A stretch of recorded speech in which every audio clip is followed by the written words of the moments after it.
It started like every other ESPN morning. Lights, cameras, and Rex Ryan trying way too hard to sound like the football oracle. But this time, he picked the wrong headline. He thought he'd earn clout by clowning Shedeur Sanders, a rookie who's barely had a chance to breathe in Cleveland. Instead, he set off one of the wildest backlashes ESPN's had all season. Rex opened his mouth and basically said Shedeur wasn't studying, wasn't serious, wasn't sitting in the front row. Front row? That's your breaking news? The internet didn't even wait for the clip to finish. Receipts started flying before he could take his next breath. Because here's the truth. This wasn't analysis. It was a lazy hit piece. A third-string quarterback minding his own business suddenly became ESPN's villain of the week. And for what? Confidence? For daring to say he believes he could start? Fans, players, and analysts across the country snapped back. Cam Newton called out the hypocrisy. Cleveland insiders exposed the lie. No coach, no teammate, nobody in the building ever said Shedeur wasn't working. The sources were fiction. Within hours, social media was roasting Rex Ryan like a Thanksgiving turkey. ESPN producers reportedly started running internal reviews. Translation, the bosses are panicking. And Shedeur, he didn't even flinch. No rant, no tweet, no drama. Just another day preparing. Just another day proving that work speaks louder than gossip. This isn't about seating charts in a meeting room. It's about what happens when the old guard can't handle a confident, young, black quarterback changing the playbook, both on the field and off it. So yeah, Rex wanted a viral moment. He got one, just not the kind he wanted, because Shedeur Sanders didn't lose this round. He just let the noise expose itself. By the next morning, the fallout was nuclear. ESPN didn't just have a headline, they had a crisis. Every sports page, every Twitter thread, every YouTube commentary was roasting Rex Ryan like he just fumbled on the 1-yard line. The clip of him calling Shedeur lazy had hit nearly 2 million views overnight, but not for the reasons he'd hoped. Fans weren't cheering his football wisdom. They were calling him out for what it was: outdated, tone-deaf, and flat-out false. Inside ESPN headquarters, the energy was chaos. Executives were calling emergency meetings. PR teams scrambling to control the narrative. One insider even leaked that management told Rex to cool it on the rookie talk. Translation? He'd embarrassed the brand. The network had just turned one of its own analysts into a meme, and the kind that doesn't go away.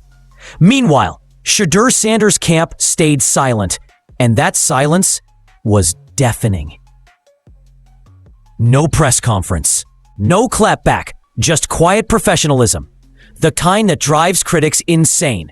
His father, Dion, didn't even have to say a word. The entire sports world already knew the message. We don't respond to lies. We respond with results. But the fans? Oh, they responded. In droves. Hashtag apologize to Shedeur trended across Twitter and TikTok for 3 days straight. NFL legends started chiming in. Michael Irvin, Shannon Sharpe, even RG3. All defending the young quarterback and calling out the double standard. They pointed out what everyone was thinking. If this were any other rookie, it'd be a learning curve. But for Shedeur, it's suddenly a character concern. Rex tried to walk it back a few days later, mumbling something about tough love and media misinterpretation. But the damage was done. His credibility took a hit he couldn't coach his way out of. Because here's the truth. This wasn't about front rows, playbooks, or press conferences. It was about control. While ESPN scrambled to patch its image, Shedeur Sanders quietly went back to work. No statements, no interviews, just film study, extra reps, and the kind of composure that makes veterans take notice. Reporters began noticing something subtle but powerful. The Browns' locker room was shifting. Players who'd once kept their heads down started wearing quiet grins whenever his name came up. "He's different," one receiver told a Cleveland beat writer off the record. "He sees the field before it happens." Every practice became a silent referendum. Sanders' passes cut through the air like conviction itself.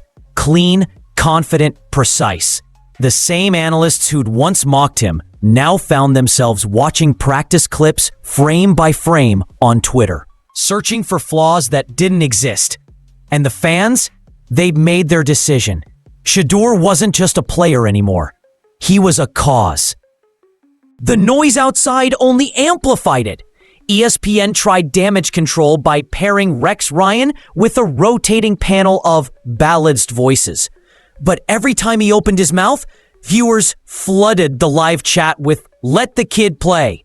Even former Browns legends joined the chorus. Bernie Kosar went on record saying, "If that kid's ready, let him loose."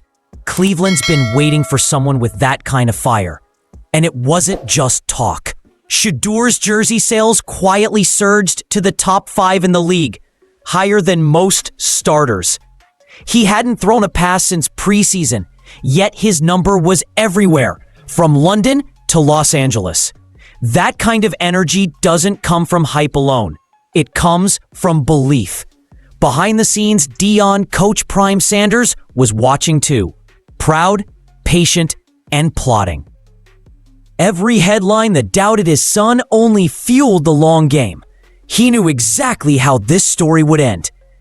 Because if there's one truth the Sanders family lives by, it's this: you can attack the narrative, but you can't stop the destiny. And somewhere deep in the Cleveland facility, even Kevin Stefanski had to admit the pressure was growing. By midweek, the tension inside the Browns headquarters was thick enough to cut with a whistle. Coaches whispered in hallways. Veterans avoided the media, and even practice sessions carried a strange electricity. Every time Shedeur Sanders took the field for reps, the sidelines went quieter. The zip on his throws, the way he read blitzes before they formed, it was becoming impossible to ignore. Kevin Stefanski, normally calm and composed, had the look of a man cornered by his own system.